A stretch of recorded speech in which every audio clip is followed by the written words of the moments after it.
Bismillahirrahmanirrahim. Assalamualaikum warahmatullahi wabarakatuh.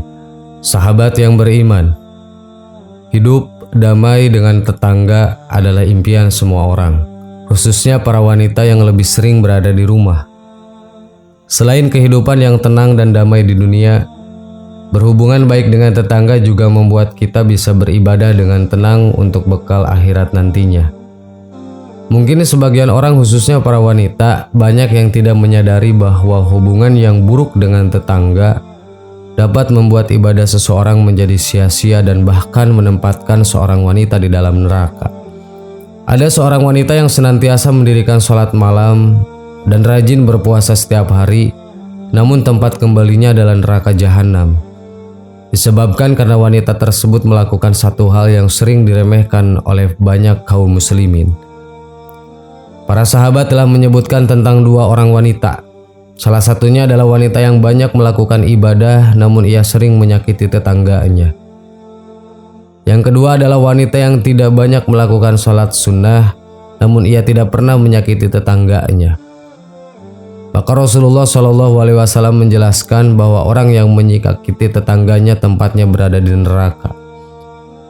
Diriwayatkan oleh Abu Hurairah radhiyallahu an bahwasannya ada seorang sahabat yang bertanya kepada Rasulullah, "Wahai Rasulullah, si Pulanah adalah seorang wanita yang rajin sholat malam dan berpuasa pada siang hari, rajin beramal serta banyak bersedekah, namun ia menyakiti tetangganya dengan perkataannya."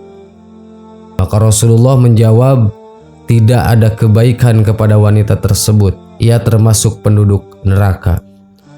Para sahabat bertanya lagi, "Ada seorang Pulanah yang lain yang sholatnya hanya sholat wajib dan sedekahnya juga sesekali saja, namun ia tidak pernah menyakiti seorang pun."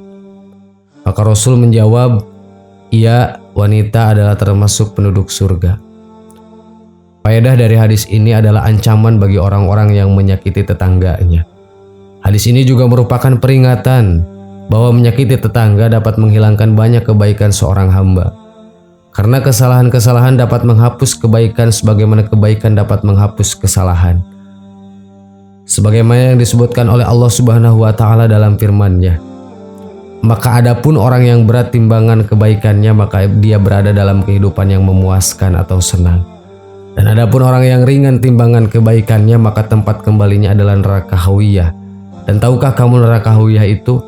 Yaitu api yang sangat panas. Kelak itulah yang menentukan apakah berada di neraka atau berada di surga." Sahabat yang beriman, ilmu lagi buat kita bahwasannya kita harus saling menghormati dalam hidup bertetangga, karena itu merupakan hak adami dan kewajiban kita sesama muslim. Wallahu a'lam. Wassalamualaikum warahmatullahi wabarakatuh.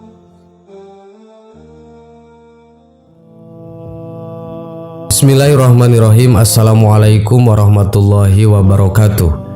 Sahabat yang beriman, jin merupakan salah satu makhluk Allah yang dekat dengan manusia.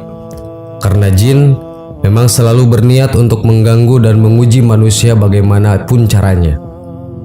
Dalam Sahih Bukhari dari Abu Hurairah radhiyallahu anhu, ia berkata bahwasannya ia pernah membawakan pada Nabi SAW wadah berisi air wudu dan hajat beliau.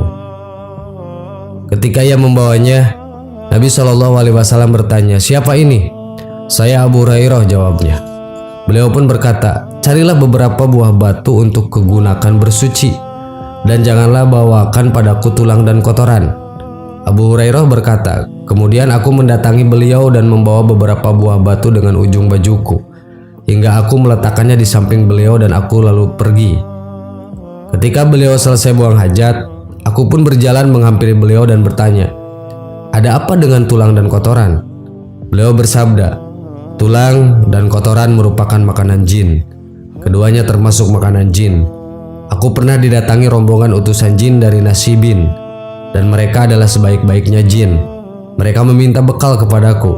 Lalu aku berdoa kepada Allah untuk mereka agar tidaklah mereka melewati tulang dan kotoran, melainkan mereka mendapatkannya sebagai makanan." Hadis riwayat Bukhari. Begitu pula dalam hadis lain dari Abdullah bin Mas'ud disebutkan, Rasulullah SAW bersabda, Janganlah kalian beristinja atau membersihkan kotoran pada dubur dengan kotoran dan jangan pula dengan tulang, karena keduanya merupakan bekal bagi saudara kalian dari kalangan jin. Hadis riwayat Tirmidzi. Juga diceritakan dalam hadis lainnya bahwa setan makan dengan tangan kiri, sedangkan kita diperintahkan menyelisihi setan dalam hal tersebut. Lantas, seperti apakah bentuk makanan jin dan setan? Berikut 8 makanan jin dan setan yang wajib kamu tahu. 1. Makanan yang tidak disebut dengan nama Allah. Dari Sa'id bin Jubair yang mendapatkan riwayat ini dari Abdullah bin Abbas. Rasulullah bersabda, kepada Allah Ta'ala iblis pernah berkata, Tuhanku, semua makhluk telah engkau jelaskan rezekinya. Pungkas makhluk terlaknat ini seraya sampaikan tanya, di manakah rezeki bagiku? Allah Ta'ala berkata, menjawab pertanyaan setan tentang rezeki mereka, di dalam makanan yang tidak disebut namaku. Hadis riwayat Ad-Diyah. Setiap makanan yang tidak disebutkan nama Allah saat memakannya sangat disukai setan, karena itu adalah rezeki bagi mereka. 2. Kotoran. Ya, hal ini sudah pasti kita ketahui sebagaimana jin atau setan sangat menyukai daerah kamar mandi di rumah kita. Karena di sana terdapat makanan favorit jin, yaitu kotoran. Rasulullah pun menganjurkan kita untuk selalu membaca doa terlebih dahulu ketika akan memasuki kamar mandi. 3. Memakan darah. Jin sangat menyukai darah, baik itu darah hewan atau manusia. Entah itu darah luka maupun darah haid kaum wanita. Itulah dia mengapa untuk para wanita sebaiknya tidak membuang sembarangan pembalut menstruasinya. Sebaiknya dibersihkan dulu sebelum benar-benar dibuang. 4. Kacang dan jadaf. Suatu hari Umar bin Khattab berkata, ketika itu ia menanyai seseorang yang pernah ditawan oleh bangsa jin. Apakah makanan mereka? Tanya Umar. Orang itu menjawab, kacang. Dan apa yang tidak disebutkan nama Allah Ta'ala saat memakannya? Apa minumnya? Tanya Umar kembali. Jadab, jawab orang tersebut. Jadab ditafsirkan sebagai tumbuhan di Yaman yang tidak perlu membutuhkan air untuk memakannya, atau makanan yang biasa dimakan oleh unta dan tidak butuh air setelah memakannya, atau minuman yang tidak membuat peminumnya tersedak. 5. Tulang. Tulang adalah salah satu makanan jin. Tidak hanya anjing dan kucing yang menyukai tulang, namun jin juga sangat menyukai tulang. Jadi sebaiknya jika Anda telah menyantap daging atau ikan, sebaiknya tulang langsung dibuang di tempat sampah. Jangan simpan tulangnya di dalam rumah karena dapat mengundang jin untuk ikut bersantap bersama. Tulang dan kotoran merupakan makanan jin. Keduanya termasuk makanan jin. Aku pernah didatangi rombongan utusan jin dari Nasibin dan mereka adalah sebaik-baiknya jin. Mereka meminta bekal kepadaku. Lalu aku berkata kepada Allah untuk mereka agar tidaklah mereka melewati tulang dan kotoran, melainkan mereka mendapatkannya sebagai makanan. Hadis riwayat Bukhari. 6. Janin bayi.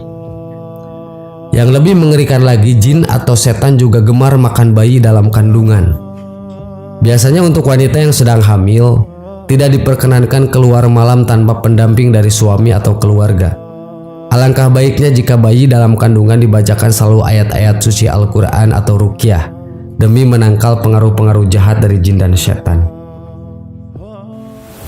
7. Bangkai. Indera penciuman manusia sangat sensitif terhadap bau bangkai. Bahkan bisa membuat kita mual dan tidak selera makan ketika melihat, mencium atau aroma bau bangkai. Namun anehnya, bangkai justru menjadi makanan favorit para jin, baik itu bangkai manusia maupun hewan. Bangkai hewan yang dengan tidak menyebut nama Allah saat disembelih. 8. Makanan yang dimakan dengan tangan kiri. Jika salah seorang di antara kalian makan, makanlah dengan tangan kanannya. Ketika minum, minumlah dengan tangan kanan, karena setan itu makan dan minum dengan tangan kirinya. Hadis riwayat Muslim. Keterangan ini tidak termasuk bagi yang selalu kidal. Sahabat yang beriman, itulah 8 makanan yang disukai jin dan setan. Semoga bermanfaat. Amin wallahu alam. Assalamualaikum warahmatullahi wabarakatuh.